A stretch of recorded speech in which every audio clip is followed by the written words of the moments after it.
प्रियजनों, राधे राधे, जय श्री कृष्णा। मैं हूं चाणक्य राज भारद्वाज और आप देख रहे हैं राशि ज्योतिष, दर्पण मन का सुख जीवन का। प्रियजनों, अप्रैल 2024 के राशिफल के विषय में चर्चा करते हुए आज हम जिस राशि के विषय में बात करेंगे वह है मिथुन राशि। बुध के स्वामित्व वाली मिथुन राशि के जातकों के विषय में मैं बताऊंगा कैसा रहने वाला है अप्रैल 2024 का पूरा माह, कैसी रहेगी आपकी व्यापार की स्थिति, आपके प्रेम संबंधों के विषय में, दांपत्य जीवन के विषय में, स्वास्थ्य के विषय में, शिक्षा के विषय में, नौकरी के विषय में, पदोन्नति, स्थानांतरण या फिर राजनीति से संबंधित और भी बहुत कुछ मैं बताऊंगा विस्तार से। तो कृपया मेरे साथ बने रहिएगा वीडियो में अंत तक, क्योंकि वीडियो के अंत में फिर कुछ उपाय भी मैं बताऊंगा जिनके माध्यम से आप ग्रहों की अशुभता को कुछ हद तक शुभ कर सकते हैं और ग्रहों की शुभता को कुछ हद तक बढ़ा भी सकते हैं। तो प्रियजनों, देर न करते हुए हम शुरुआत करते हैं सर्वप्रथम गुरु से। गुरु आपकी राशि से एकादश भाव में गोचर कर रहे हैं। एकादश भाव को समझते हैं। सबसे पहले एकादश भाव आपके समाज का है, बड़े बुजुर्गों का है, ताऊ ताई इत्यादि यहां से देखे जाते हैं और लाभ का भाव है, आमदनी का भाव है। आमदनी कौन सी परिजनों? जो आप कमाते हैं, चाहे वह आप व्यापार से कमाएं, चाहे वह आप नौकरी से कमाएं, चाहे वह आप किसी प्रोफेशन के माध्यम से कमाएं, किसी भी माध्यम से की गई आमदनी 11वें भाव से देखते हैं। समाज में कैसी मान प्रतिष्ठा आपकी रहेगी 11वें भाव से देखते हैं। गुरु का यहां पर विराजमान होना आपके लिए अत्यधिक लाभकारी रहेगा। इनकम के अनेकों रास्ते खुल जाएंगे आपके। देवगुरु बृहस्पति सौर मंडल का सबसे बड़ा ग्रह होने के चलते गुरु का स्वभाव है कि यह विस्तार करता है। किस चीज का विस्तार करेगा? जिस चीज का यह मालिक होगा या जहां पर बैठेगा। कोई बड़ी वस्तु को रखने के लिए जगह भी बड़ी चाहिए, ऐसे समझते हैं इसको कि यदि गिलास रखेंगे तो एक छोटी सी जगह में आ जाएगा परिजनों। परंतु उतनी ही जगह में बाल्टी नहीं रखी जा सकती। बाल्टी को यदि रखेंगे तो बाल्टी बहुत ज्यादा जगह ले लेगी। उसी तरीके से देवगुरु बृहस्पति बैठेंगे तो उसका जगह का विस्तार करेंगे। तो कहां बैठे हैं देवगुरु बृहस्पति? लाभ स्थान में। लाभ का विस्तार करेंगे, मन मतलब लाभ को बढ़ाएंगे। अब इसको एक और तरीके से समझते हैं। सप्तम भाव के मालिक है और दसम भाव के भी मालिक है। सप्तम भाव व्यापार का भाव, साझेदारी, पार्टनरशिप।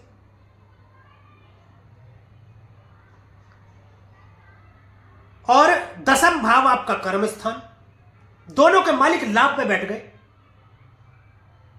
आपके कर्मों को व्यापार से जोड़कर व्यापार को बढ़ाते हुए आपको लाभ प्राप्ति के योग बना रहे हैं देवगुरु बृहस्पति 11वें भाव में बैठ करके। यह बड़ी सुखद स्थिति रहेगी आपके लिए देवगुरु बृहस्पति की।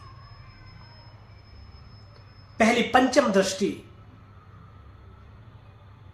आपके तृतीय भाव में जाएगी। पराक्रम का भाव है, छोटे भाई बहनों का भाव है, फिल्म मीडिया इत्यादि और कम्युनिकेशन का भाव। कम्युनिकेशन बहुत बेहतरीन हो जाएगा आपका। तो कम्युनिकेशन कौन सा परिजनों? कम्युनिकेशन वह है कि जब हम बोले सामने वाला सुने और सामने वाला बोले तो हम सुने। यानी कि जब दो या दो से अधिक लोग आपस में वार्तालाप कर रहे हो तो वह कम्युनिकेशन कहलाता है। टीवी एंकर वगैरह भी इसी भाव से देखे जाते हैं। छोटे भाई बहनों से संबंध आपके सुधरेंगे, अच्छे होंगे। कंप्यूटर से रिलेटेड यदि कोई काम करना चाहते हैं तो कर सकते हैं, यदि कर रहे हैं तो उसमें आपको सफलता देखने को मिलेगी। प्रियजन, इसको एक और दृष्टि से समझने की कोशिश करते हैं। देवगुरु बृहस्पति की तृतीय भाव यानी कि पराक्रम में दृष्टि जहां डल रही है, पराक्रम में तो आपके वृद्धि करेंगे ही करेंगे। जहां दृष्टि डाल रहे हैं देव बृहस्पति, उसका मालिक आपके कर्म भाव में बैठा है। अद्भुत संयोग है यह, आप समझिए इसको। तृतीय भाव में दृष्टि, उसका मालिक कर्म भाव में, और कर्म भाव के मालिक खुद देवगुरु बृहस्पति।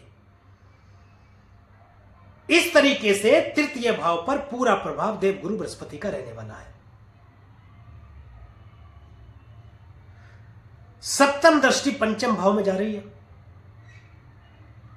प्रेम संबंध प्रगाढ़ होंगे, विवाह के योग बनाते हैं, संतान प्राप्ति के योग बनाते हैं, प्रेम विवाह के योग बनाते हैं, शीघ्र विवाह के योग बनाते हैं, प्रबल योग बनाते हैं विवाह के। निवेश से फायदा देंगे आपको, बैंकिंग इत्यादि में यदि निवेश किया हुआ है वहां से फायदा देंगे। शेयर स्टॉक मार्केट में यदि आपने निवेश किया हुआ है तो आप देखेंगे कि अचानक से शेयरों के रेट आपके ऊपर चले गए, या किसी भी माध्यम से आपको निवेश में फायदा देंगे। राजनीति में बड़े पद की प्राप्ति, उच्च शिक्षा की प्राप्ति, ज्योतिष विज्ञान में ज्ञान की प्राप्ति,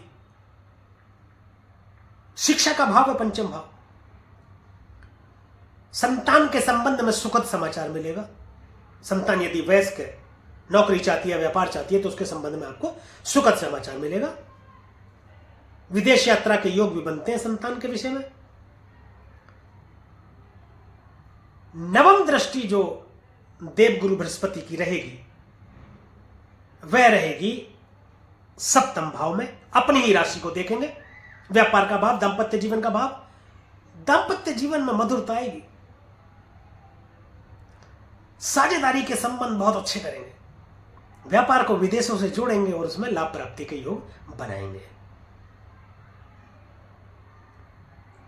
यह थे देवगुरु बृहस्पति। अब बात करेंगे शनिदेव की, जो कि आपके भाग्य स्थान में है। भाग्य स्थान में शनि अच्छा फल प्रदान करेंगे, भाग्य में बढ़ोतरी करेंगे, परंतु उसके लिए आपको अपने कर्मों को सही रखना होगा। धर्म का स्थान है, धार्मिक स्थानों पर जाते रहेंगे, माथा टेकते रहेंगे तो शनि अच्छा फल प्रदान करेंगे। लंबी दूरी की यात्राएं आपकी हो सकती हैं। बड़े भाई से संबंधों को लेकर थोड़ा सा मनमुटाव की स्थिति हो सकती है। चूंकि ये अष्टम भाव के स्वामी बने हैं और भाग्य स्थान में बैठे हैं, तो अचानक से कोई दुर्घटना की स्थिति बन सकती है, उसमें सावधानी रखें। लाभ भाव में दृष्टि डाल रहे हैं, पहली तृतीय दृष्टि फायदा देंगे। चूंकि देवगुरु बृहस्पति बैठे हैं वहां पर, ज्यादा फल पर बुरा फल प्रदान करेंगे नहीं। सप्तम दृष्टि तृतीय भाव में है, जहां देवगुरु बृहस्पति की भी दृष्टि है, तो संयुक्त दृष्टि है। छोटे भाई बहनों से थोड़े से संबंध हो सकते हैं खराब, परंतु आपको मेहनत बहुत करनी पड़ेगी, लेकिन उस मेहनत का फल भी आपको वैसे ही देंगे शनिदेव, आपको सफलता प्रदान करके। दसम दृष्टि जो जाएगी शनिदेव की, वो छठे भाव में जाएगी। रोग रिपु ऋण का भाव है।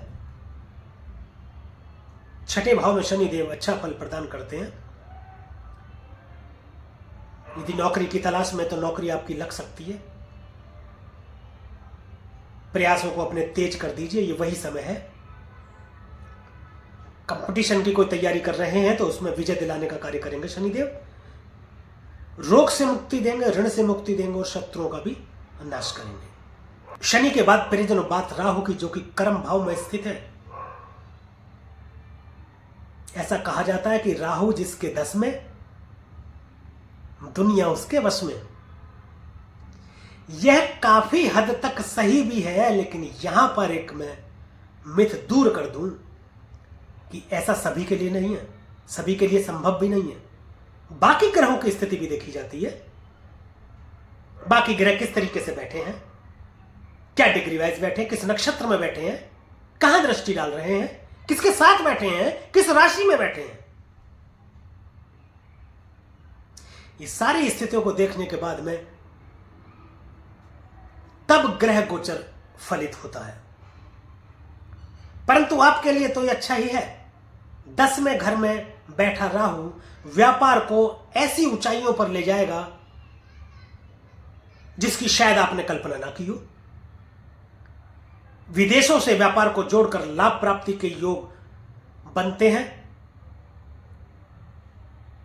राजनीति में बहुत बड़े पद की प्राप्ति हो सकती है, यहां तक कि कोई मंत्री पद की भी प्राप्ति हो सकती है, क्योंकि राहु बहुत बड़ा करते हैं। जब भी करते हैं छोटे मोटे से काम चलता नहीं इनका। लेकिन पिता के साथ संबंध अच्छे नहीं रह सकते, उनसे संबंध थोड़े खराब हो सकते हैं भ्रम की स्थिति के चलते। पर कई तरीके से हो सकता है आप पिता पुत्र दोनों एक ही व्यापार में हो और व्यापारिक मामले में दखल देने के चलते आपके साथ मतभेद हो जाए। हो सकता है आपके पिता चाहते हो ये व्यापार इस तरीके से हो सकता है आप चाहते हो कि इस तरीके से ना हो, या आप चाहते हो इस तरीके से हो और पिता आपके चाहे इस तरीके से ना हो। उसमें यदि आप सावधानी रखेंगे तो वह भी ठीक रहेगा। पहली पंचम दृष्टि धन भाव में जाएगी। पैतृक संपत्ति मिलने में व्यवधान आ सकता है। यदि किसी विवादों में है तो उससे परेशानी उत्पन्न हो सकती है। विशेषकर आप ध्यान रखें अपनी वाणी पर। वाणी का भाव भी है दूसरा भाव। सारे काम वाणी से होते हैं, वाणी के बिना कुछ होता नहीं, बोलना जरूर पड़ता है। तो वाणी पर विशेष ध्यान दें, अन्यथा वाणी पर दोष उत्पन्न होने के चलते किसी कष्ट में आ सकते हैं, आप किसी मुसीबत में फंस सकते हैं। सप्तम दृष्टि चतुर्थ भाव में, यह दृष्टि उत्तम फल प्रदान करेगी। संपूर्ण सुखों की प्राप्ति कराने में पूरी मदद मिलेगी। राहु की आपको भूमि भवन वाहन की प्राप्ति आपको करा देंगे। एक खास बात मैं बता दूं, यदि आपकी उम्र 42 वर्ष या उससे अधिक है तो आप इतने बड़े मकान में जाकर रहने वाले हैं कि आपने शायद सोचा भी ना हो। परिवर्तन का कारक है राहु, लेकिन यह परिवर्तन दोनों तरीके से हो सकता है। हो सकता है आप किसी नौकरी में स्थानांतरण हो जाए और आप कहीं दूर चले जाए, परंतु यह भी हो सकता है कि आप किराए के मकान में रह रहे हो और अपना कोई घर बनवा रहे हो, आप उस घर में आपका स्थानांतरण हो जाए, आप उस घर में शिफ्ट हो जाए। तो भूमि भवन वाहन तीनों की आपको प्राप्ति हो सकती है। नवम दृष्टि फिर राहु की छठे भाव में जाएगी, जहां पर शनि की भी दृष्टि है। शनि और राहु की संयुक्त दृष्टि है, दोनों आपस में मित्र हैं। छठे भाव में राहु भी दृष्टि डालेंगे, अच्छा फल प्रदान करेंगे। शत्रुओं का नाश करेंगे, रोग का भी नाश करेंगे और ऋण का भी नाश करेंगे। यदि कोई ऐसा ऋण जो आप आपसे पहले उतार नहीं पा रहे थे तो उससे आपको मुक्ति मिलेगी। और कुछ शत्रु जो आपको परेशान कर रहे थे या परेशान करने में लगे हुए थे, उनसे भी आपको छुटकारा मिलेगा। अब प्रियजनों बात कर लेते हैं केतु की। केतु आपके चतुर्थ भाव में स्थित है। यहां से हम माता का विचार करते हैं, भूमि भवन वाहन का विचार यहां से करते हैं। संपूर्ण सुखों की प्राप्ति के लिए चतुर्थ भाव को हम देखते हैं। और जैसा कि पहले से ही विदित है कि केतु डिटैचमेंट का कारक है, तो इन सब चीजों से आपको दूर करेंगे। रुकावट पैदा हो सकती है यदि कोई भूमि भवन वाहन यदि आप खरीदना चाह रहे हैं तो उसमें कोई व्यवधान आ सकता है। केतु कट करते हैं। माता के स्वास्थ्य को लेकर सावधान रहने की जरूरत है आपको। माता के स्वास्थ्य में थोड़ी सी परेशानी हो सकती है। अब बात करते हैं सूर्य देव की। सूर्य दसम भाव में स्थित है। दसम भाव से पिता का विचार करते हैं। सूर्य देखिए, सूर्य प्रकाशमान है, सूर्य के अंदर प्रकाश है। क्या यह पॉसिबिलिटी है जहां सूर्य हो वह प्रकाश ना हो? अगर अंधेरे में भी सूर्य की रोशनी डाल दी जाए या प्रकाश डाल दिया जाए तो चीजें स्पष्ट दिखाई देने लगती हैं, स्पष्टता देते हैं सूर्यदेव। परंतु यहां एक स्थिति थोड़ी सी गड़बड़ ये हो गई कि यहां राहु भी विराजमान है, सूर्य को ग्रहण लगा रहे हैं। सरकारी कामों में रुकावट, पिता से थोड़े संबंध खराब, सामाजिक मान प्रतिष्ठा में कमी, आत्मविश्वास में कमी, एनर्जी में कमी, ये सब देखने को मिलेगी इस दौरान 13 तारीख तक।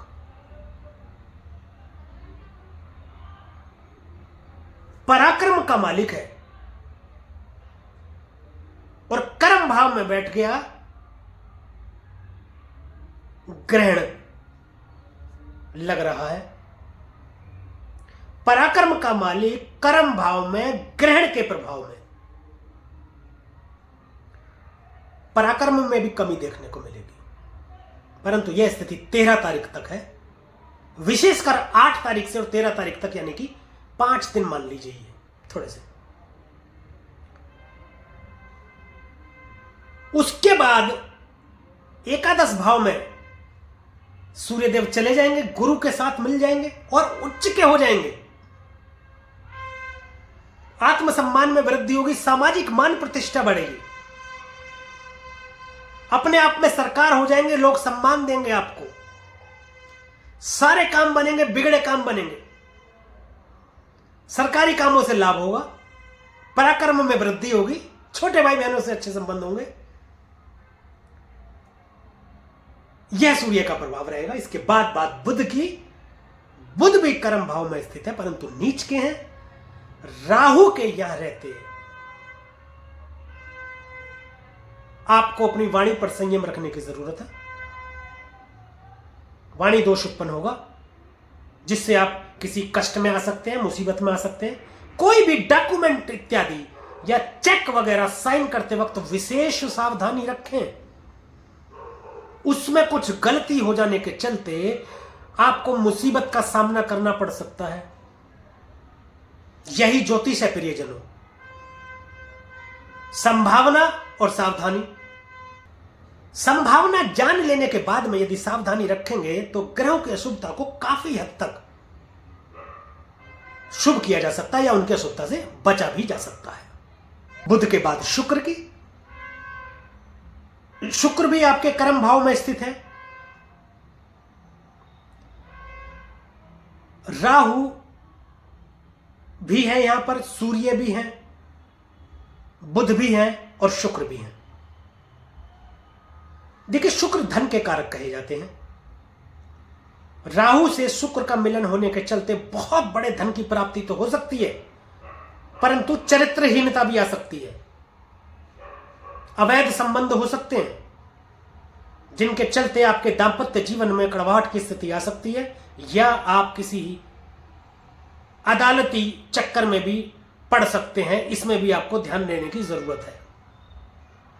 सप्तम भाव में दृष्टि है तो सुखों की प्राप्ति तो कराएंगे, क्योंकि सुख के कारक भी शुक्रदेव ही हैं। भूमि भवन वाहन की प्राप्ति करा सकते हैं, आपको धन की प्राप्ति आपको करा सकते हैं। शुक्र के बाद मंगल की बात करते हैं प्रियजनों। मंगल आपके भाग्य स्थान में गोचर कर रहे हैं शनि के साथ। ऐसा कहा जाता है कि जहां पर मिले शनि और मंगल, वहां हुआ दंगल ही दंगल। नवम भाव यानी कि भाग्य स्थान, भाग्य स्थान में मंगल विराजमान है प्रियजनों, लाभ भाव के स्वामी बन करके। यानी कि इसको इस तरीके से समझ लीजिए कि आपको अपनी आमदनी में भाग्य का पूरा साथ मिलेगा, और भाग्य के साथ के चलते आपको आमदनी के अनेकों रास्ते मिलेंगे और आपको लाभ प्राप्ति होगी। तो प्रियजनों, यह था अप्रैल 2024 कैसा रहने वाला है मिथुन राशि के जातकों के लिए। अब बात कर लेते हैं प्रियजनों को छुपाएगी। आपकी राशि के स्वामी बुध देवता है। गणेश जी की आप उपासना करें। गणेश अथर्वशीष का पाठ कर सकते हैं आप, अशुभ फलों से बचा जा सकता है ऐसा करके। दुर्गा सप्तशती का पाठ करें। दुर्गा उपासना, दुर्गा पूजा आपके लिए अत्यधिक लाभकारी रहेगी। तो प्रियजनों, आज के लिए बस इतना ही। यदि यह वीडियो आपको अच्छी लगी हो, दी गई जानकारी से आप संतुष्ट हो, तो कृपया वीडियो को लाइक करें, शेयर करें, और YouTube चैनल को सब्सक्राइब करें तथा बेल आइकन बटन दबाना बिल्कुल भी ना भूलें, ताकि इसी प्रकार की और भी महत्वपूर्ण जानकारियां आप तक समय पर पहुंचती रहें। अब मुझे दीजिए आज्ञा, मिलेंगे अगली वीडियो में एक और राशि के विषय में चर्चा करेंगे अप्रैल 2024 के राशिफल की। तब तक के लिए प्रियजनों राधे राधे, जय श्री कृष्णा। और आप देखते रहिए राशि ज्योतिष, दर्पण मन का, सुख जीवन का।